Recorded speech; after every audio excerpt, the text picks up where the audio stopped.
Hey everyone, it's Craig from Flying Wheels. I own a car dealership. This is a car dealer story about my ups and downs. You are seeing it live as it's happening right now. I'm in the midst of a good and a bad situation, so I thought it would be a great time to make a video so you guys are seeing it as it happens live.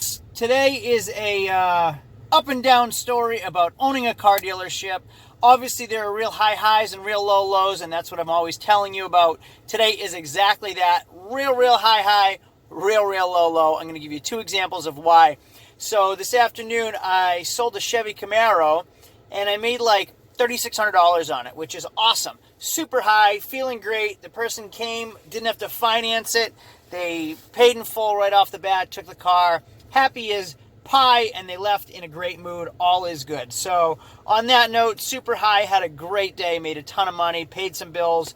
All is good. Now, talk about a roller coaster ride. I bought an F-150 a few months ago. I bought an F-150 a few weeks ago, and the thing ran great. And then I went on a test drive and started running rough, and it stopped. It just stopped running. I couldn't get it to start. Immobilizer kicked on, and the thing had full power and just wouldn't run. Well, I paid a diagnostician, a specialist, to come out and diag it and tell me what's going on with it. He told me that it was the remote starter. He unplugged the remote starter and we're all good to go. So I took it, thing fired right up. I drove, I met my wife where she was. We had to swap cars. I gave her the F-150. We were in a rush. Normally I wouldn't just give her a car without checking it, but it was running. I took his word for it. I gave her the car. I took her car with the kids and I left. Well, I'm home. I have the kids in the house. She calls me. She's stuck on the side of the road. Thing shut off, won't turn on. So I had to go. I had the three kids, so I had to get the three kids in the car, had to bring them to her in the dark. It's February. It's freaking 19 degrees out, and it feels even colder than that with the wind chill. Met her with the car. Now I'm trying to figure out what the heck is wrong with the F-150 on the side of the road in the dark. The alarm went off, started beeping everywhere. All the neighbors' lights came on, flickering. I had to go knock on the doors. It's 2019. No one knocks on your front door in the dark anymore. They must have thought I was a lunatic or psychopath. I did call the police. I let them know I was in people's front yard working on a car. And I'm going to have to get this thing towed. So I paid somebody $175 to tell me what's wrong with it. They supposedly fixed it. Now I'm going to have to pay somebody $150 to tow it out. So let's go see if we can figure out what's wrong with this car. If you guys can see, it's pitch black. I got my tow dolly, which is useless because the truck won't start to even get it on the tow dolly. I got my truck. I got the truck there. I got a house here, and we're in a neighborhood because luckily my wife was able to roll off the side of the road into the street, into a side street, so no one hit her. So here I am in somebody's front yard trying to get this truck run. You'll see snow everywhere. It's freaking freezing. It's 8 o'clock, 8:30 at night, right? So here I am in an F-150 trying to pry freaking wires out of a remote starter to disengage it. And I found a safety switch button under here, right there.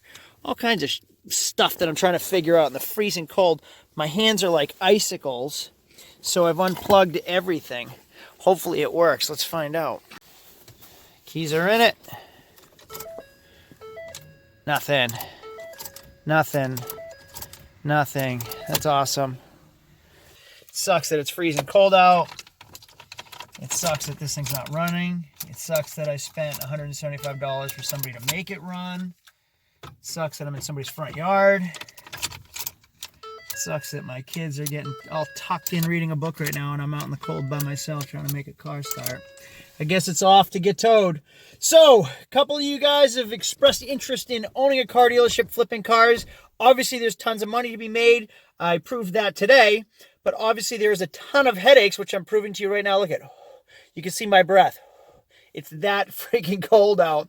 And I'm out here in my pajamas, sweatpants, trying to get a truck running in the middle of somebody's front yard. So, real high highs, real low lows. That's what it's like going to a car dealership. If you guys want to do it, at least you know what you're in for. Hey, so another word of advice. I gave up. It's freaking freezing out. I called a tow company. I called the tow truck. Just let them do the work. It's not worth my time or my misery to be out there trying to figure it out in the dark by myself in February. So I called the tow truck company. Just a word of advice. I asked the tow truck company how much it is. He said, don't worry about it. We'll take care of it tomorrow. You know what that means? tomorrow you're going to be upset when you get the bill. So I said, all right, let me just call you right back. So I called my other guy. He said $65. Well worth my $65 for me to not be out in the cold trying to do this. So I called the other guy, canceled on him. So do make sure you don't get stuck in a situation where somebody says, let's take care of it later. Because let's take care of it later means you're going to be upset when you get the bill later on. So the purpose of this video is not to gloat or brag about how much money I made on the Camaro, or not to show you my misery in general about having to be stuck out in the cold and pick up this F-150. It's the balance between the two. There are good things and there are bad things about owning a car dealership. Yeah, I made a ton of money on one car, but I work a ton of hours, and I missed putting my kids to bed. I was in my pajamas, showered, sitting on the couch, and I had to leave my house to go figure out what the heck is going on with a truck on the side of the road, which is common. I mean, not that that's exact story is always happening, but something like that is always coming up. I'm always leaving dinner or having to run out or fix some emergency situation, so I'm always the problem solver.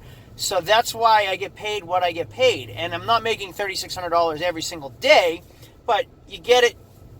You make a sale and you make a bunch of money on one car, and then you might not sell anything for a week. So that $3,600 is going to pay a bunch of bills. So I don't want you guys to all think that, oh, this guy's just making a ton of money hand over fist and every sale. There's a lot of money that's spent before I even make that money back. And there's a lot of time, headache, and aggravation invested in it too. Make sure you subscribe for more of my misery, more of my happiness, and everything else. I'll see y'all later. Adios.